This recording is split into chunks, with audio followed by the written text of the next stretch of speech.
Hello there, and thank you for joining us. Coming up next in our World News program.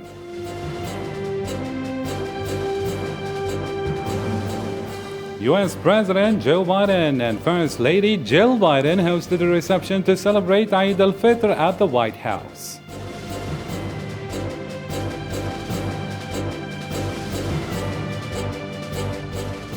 Abortion advocates gathered in front of the United States Supreme Court in Washington a few hours after an unprecedented leak of an abortion bill.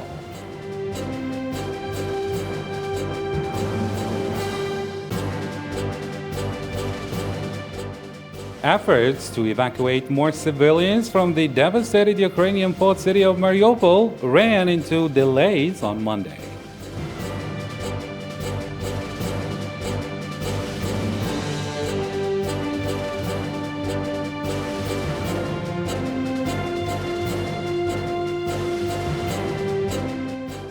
Hello again, those were today's headlines, and first we kick it off with this news. Many Indonesians queuing in roads, bus stations and train stations preparing themselves to return back home to celebrate Eid al-Fitr after 2 years restrictions due to COVID-19. Islam Said reports. Thousands of Indonesian Muslims were observed departing Jakarta on Thursday, April 28, to return to their hometowns, just a few days before Eid al-Fitr holiday began on Monday. Highways full of hundreds of vehicles queued at a toll booth, as well as crowds at train and bus stations. At a terminal in Jakarta's capital, many citizens waited in a line to purchase bus tickets for homecoming travels. Of course, it's nice to be able to see the family. As you know, it's been 2 years and we haven't been able to go home. After the world's largest Muslim majority nation loosened pandemic restrictions and lifted a 2-year prohibition on the mass exodus ritual, called locally mudik, many Indonesians were looking forward to seeing their families. Hopefully in the future, there will be no COVID. Hopefully we can go home every year and our fortunes will run smoothly. Also, hopefully the government will be better with its citizens. Right after the end of the holy fasting month of Ramadan, Eid al-Fitr is another holiday for Muslims to restore family and community ties by visiting their relatives and hometowns and organize holiday get-togethers. It's sad that we haven't gone home several times for Eid. I wanted to go home last year, but it didn't happen again and again. According to data from a countrywide survey released by the Indonesian National Police Chief, 85 million travelers are expected to return home. And with Eid al-Fitr still in Lyon, one of the French city's pastry shops do their best to respond to the high demand of Oriental pastry. This comes at a time when Muslim community around the world is celebrating one of the most important holidays for Muslims, Eid al-Fitr, that is. Usama Ayadi reports. Pastries and cake makers, the month of Ramadan and its great Eid al-Fitr celebration represent a prosperous period of commercial activity. Il y a deux fêtes. Là, on va fêter la fin de Ramadan. On va faire la rupture. There we are going to celebrate the end of Ramadan. We are going to make the break. So necessarily during the holidays, we will consume a little more. And besides, it's a moment that we are going to celebrate with the family. So it's on this occasion, of course, we are going to take out the cards. The turnover can increase up to 5 times an ordinary month, says Rahma Bouzid, the director of the Masmoudi pastry shop, which employs 900 employees in Tunisia and distributes its sweets to 3 points of sale in France. In Lyon store, customers flock to the approach of the celebration of breaking the fast and one of the most important Muslim holidays. It's the win of the year. It is this period that makes the year profitable for an Oriental pastry shop. For Ramadan, the turnover can go or increase up to 5 times an ordinary month. The consumption increases enormously, let's say from the Muslim community of Oriental pastry products during that month. The period makes the year profitable for an Oriental pastry shop because the month of Ramadan represents a Christmas meal for 30 days. Explains the director of Masmoudi. She says there are customers that we see only during Ramadan. Others only come the last week to buy pastries for Eid. France has between 5 and 6 million practicing and non-practicing Muslims, according to several studies, which makes Islam the second religion in the country and of the French Muslim community, the first in Europe. And with Eid al-Fitr still, U.S. President Joe Biden and First Lady Jill Biden hosted a reception to celebrate Eid al-Fitr on Monday afternoon in the East Room of the White House. Marwa Bilaiwer has this report. On the occasion of the Muslim celebration Eid al-Fitr marking the end of Ramadan, President Joe Biden and the First Lady Jill Biden hosted a reception in which high representatives of the American Muslim community were present. Thank you, friends, for celebrating with us today. Jill Biden opened the ceremony by congratulating Muslims with Eid. Joe Biden welcomed Representative Tayyip, Imam of the nation's mosque Masjid Muhammad in Washington. As Ramadan has taught us this past month, may we value our intrinsic nature to live together intelligently and treat all citizens, all human beings, as the creation of you, Almighty God. Biden marked the remarks at the reception at the White House and praised the contributions of Muslim Americans, also noted emphasis on including Muslim Americans in his administration. Through their fast, Muslims demonstrate empathy for suffering of others, strengthening and renewing their resolve to give generously and to make the world a better place, better for all who suffer. And I mean that sincerely. I've witnessed it around the world. This year, for the first time in decades, 3 Abrahamic faiths all celebrate their holy days at the same time. Former President Bill Clinton started the White House tradition of celebrating Eid, though this ended during Donald Trump's administration. The 3-day Eid al-Fitr is one of the most celebrated holidays for the world's roughly 2 billion Muslims, though the start of the holiday varies from a country to a country, with splits even within the same country, because the start of Eid is traditionally based on sightings of the new moon, which sometimes differ from astronomical calculations and vary according to a geographic location. In his daily press briefing, Pentagon spokesman John Kirby claimed that Russians continue shelling Mariupol from the air. Nevertheless, the city's fighting is not over. Kirby also points out that Moscow's army has refocused on the Donbass. Let's take a listen. We do assess that the Russians continue to pound Mariupol from the air. So Mariupol, the fighting in Mariupol is not done, certainly not from what we can see, because they continue to bombard it. We have seen some movement of Russian forces away from Mariupol and more towards the north, but that, we believe, is of a piece of their efforts to try to encircle Ukrainian armed forces that are in the Donbass. Efforts to evacuate more civilians from the devastated Ukrainian port city of Mariupol ran into delays on Monday, and hundreds of people remain trapped in the Azovstal steelworks, the last stronghold of resistance to the Russian siege. It was not immediately clear what was causing the holdup. A city official said earlier those Russian forces had on Sunday resumed shelling the plant after a convoy of buses had left.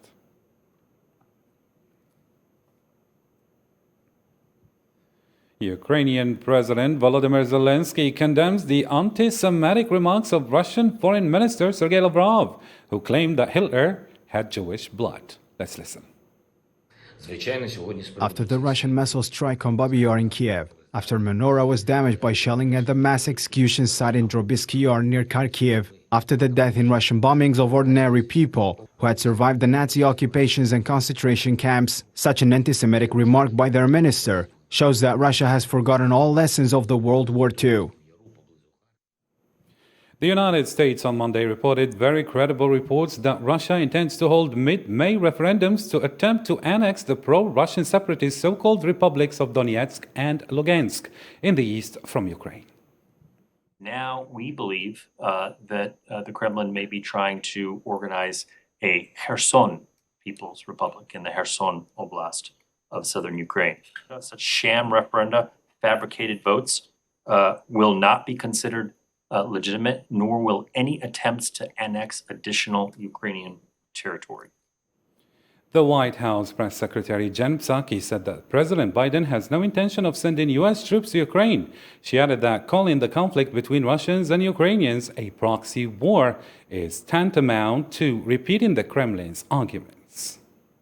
For them, of course, we support the policy of NATO for those who are interested in joining to aspire and meet the qualifications to join, and certainly support any decisions by Finnish leaders and others to apply. As you know, our objective is to reopen the embassy, to have our diplomats back there, not just traveling back and forth, but present in the country. And I know the president would love to visit Ukraine, but no plans in the works at this point in time. The United States ambassador to Ukraine, Christina Kivyan, announced that return of American diplomats to Kiev is hoped by the end of the month of May. These diplomats had left the Ukrainian capital in mid-February, a few days before the start of the Russian special military operation. Today is my first day back in Ukraine, and we're doing it as a day trip. We expect to continue to do day trips for the next week or two, and then we very much hope that the conditions will permit us to go back into Kyiv by the end of the month. Indian Prime Minister Narendra Modi has arrived Monday morning in Europe for a tour of 3 European countries. German Chancellor Olaf Scholz announced on Monday, after welcoming Indian Prime Minister Narendra Modi in Berlin, that Germany will make a 10 billion euros available for bilateral cooperation with India in the coming years. Following Germany, Modi will travel to Denmark, where he will take part in the second Indo-Nordic Summit. Nabil Khazini reports. During a visit of 3 days to Europe, the Indian Prime Minister Narendra Modi hopes to strengthen the spirit of cooperation with the Europeans at a time when India is torn between two opposing diplomatic positions, its Western partners on the one hand and Russia on the other. Narendra Modi has called for dialogue to end the conflict. Very beginning of the crisis in Ukraine, we immediately called for a ceasefire and underlined that dialogue was the only way to resolve the conflict. We believe that no side can emerge victorious from this war. Everyone will suffer losses, and that is why we are calling for peace.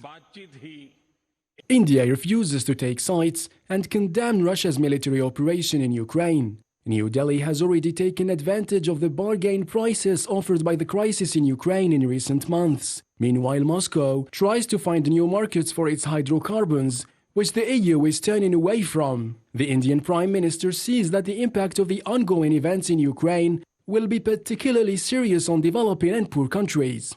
India also imports 60% of its weapons from Russia. Therefore, Delhi has no interest in turning its back on its main arms supplier. Due to the unrest caused by the war in Ukraine, oil prices are soaring. There is a shortage of food and fertilizers in the world, which is a burden for every family. However, these are developing and poor countries will be most affected. India is very concerned about the humanitarian impact of this war. Narendra Modi is expected to travel to Copenhagen today, where he will meet the leaders of Denmark, Norway, Sweden, and Finland. The Indian Prime Minister will finish his European tour with a visit to Paris on Wednesday. The European Union's sixth sanctions package on Russia will include the withdrawal of other banks from the SWIFT transaction system, says its High Representative for Foreign Affairs, Josep Borrell, during a visit to Panama.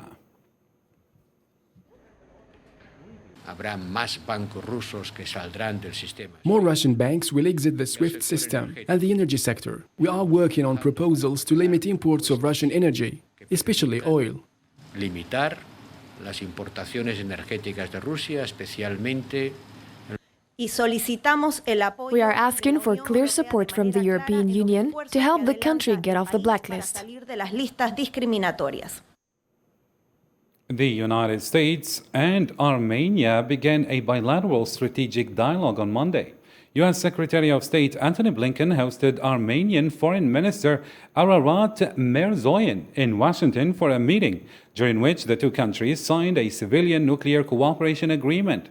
The U.S. State Department said in a separate statement that the deal aims to help Armenia diversify its energy supplies. At the same time, we will shortly be signing this memorandum of understanding on nuclear cooperation. This, too, for the United States and Armenia opens new cooperative paths and I think can also serve to strengthen very much the bilateral relationship between us. Abortion advocates gathered in front of the United States Supreme Court in Washington a few hours after an unprecedented leak of a bill indicating that this institution might be prepared to invalidate the right to abortion. Hundreds of demonstrators gather outside the United States Supreme Court after a leak of documents on the dissolution of the right to abortion. The United States Supreme Court is about to overturn a landmark ruling that for nearly half a century has recognized abortion rights in the United States, according to a bill that has made a buzz in Washington.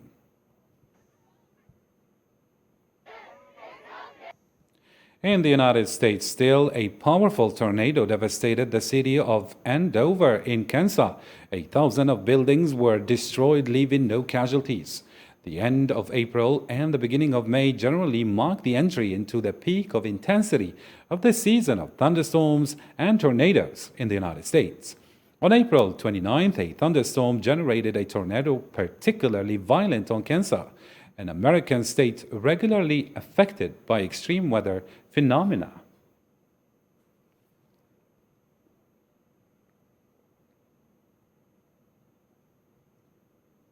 According to Solomon Islands envoy to Australia, Chinese police sent there will be under the supervision of the local force and will not be permitted to deploy the heavy-handed techniques seen in places such as Hong Kong. The decision came after growing fears over China's growing influence in the Solomon Islands, after the two countries signed a security pact last month. According to the agreement, China can send armed police there to help preserve social order. Australia's central bank has raised interest rates for the first time in more than a decade, following the lead of a growing list of Asia-Pacific economies taking action to tame rising inflation. The Reserve Bank of Australia on Tuesday raised the benchmark interest rate to 0.35%, up from a record low of 0.1%. The first rate hike since late 2010 comes after Australia's consumer prices surged at the fastest pace in 2 decades during the first quarter on the back of surging petrol, home building and food costs. These decisions reflect a judgment by the board that it is now time to begin withdrawing some of the extraordinary monetary policy support that was put in place to help the Australian economy during the pandemic. I sympathise with Australians as they face higher cost of living pressures. I sympathise with Australians when they face higher repayments on their homes. Of course I do. In a speech delivered on Sunday evening, May 2nd, for the Muslim holiday of Eid al-Fitr, Qais Said said that a commission would manage the national dialogue. The dialogue will include many political parties and the new constitution, which might rewrite democratic principles, which is expected to be concluded over the next few days.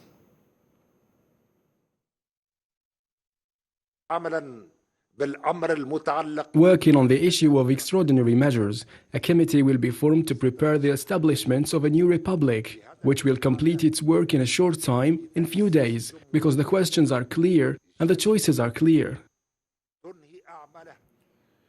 The transitory government in Mali says it denounces the defense agreement with France and its European partners, criticizing the flagrant attacks by French forces present in the country to national sovereignty and multiple violations of Malian airspace. Let's take a listen.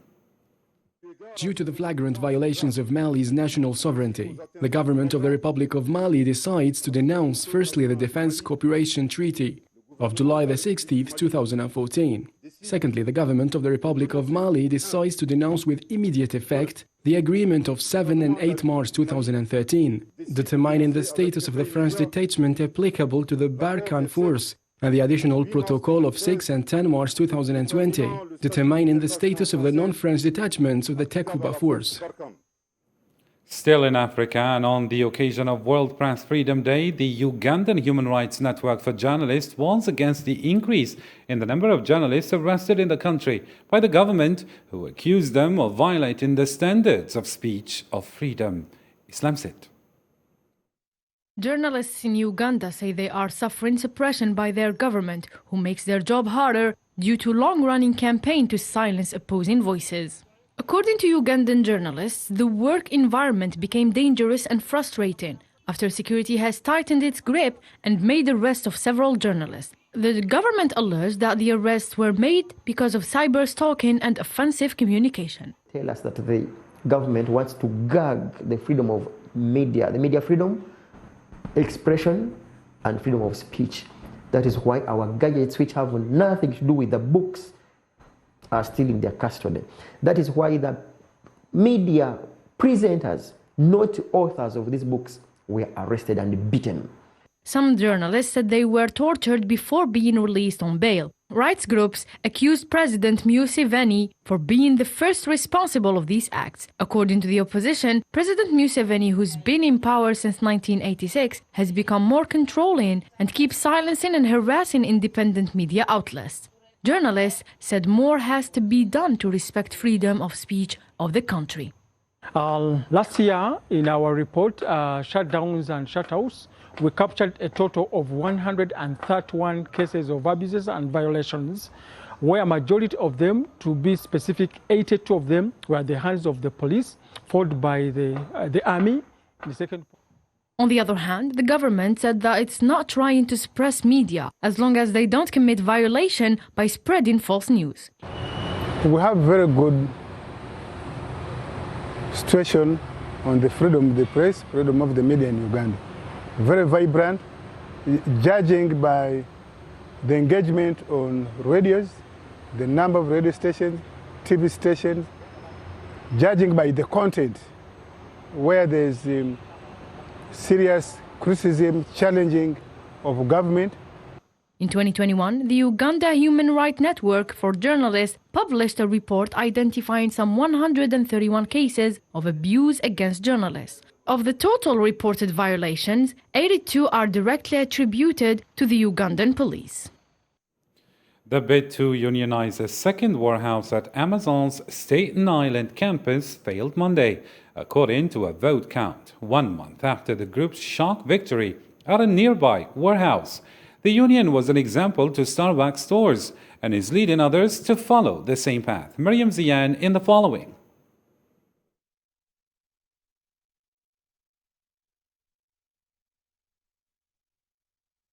On Monday, Amazon workers at a warehouse on Staten Island, New York, decisively rejected the union proposal, giving a setback to organizers who just pulled off the first successful U.S. organizing campaign in the company's history. 62% of employees at the Staten Island factory voted against the union campaign, with 618 voting no and 380 voting in support. The Amazon labor union ran on the promise of increased wages, longer breaks, and job security, among other things, by obtaining just cause to safeguard workers from arbitrary layoffs. I'm in good spirits, even though we lost, we fell short, but, we're still strong individuals.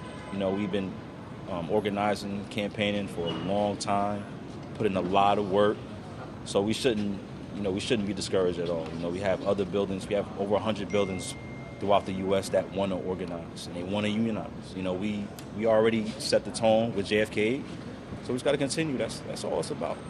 So we shouldn't be down. It's just keeping the morale up.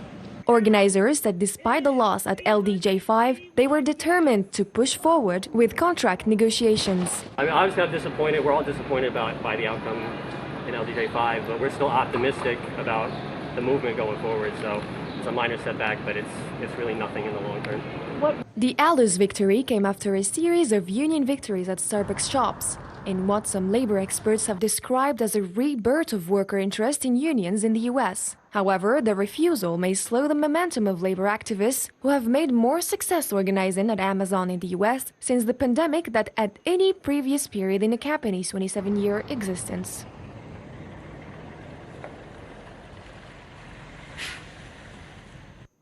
And last but not least in our news, space company Rocket Lab briefly caught its Electron rocket using a helicopter after a launch for the first time on Monday, but released the booster and dropped it into the ocean before recovering it.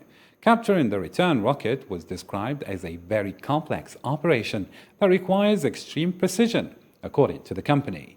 The second stage of the Electron rocket remains in orbit, and the first stage of the launch vehicle falls back to Earth, where a chopper tries to catch up with it in mid-air.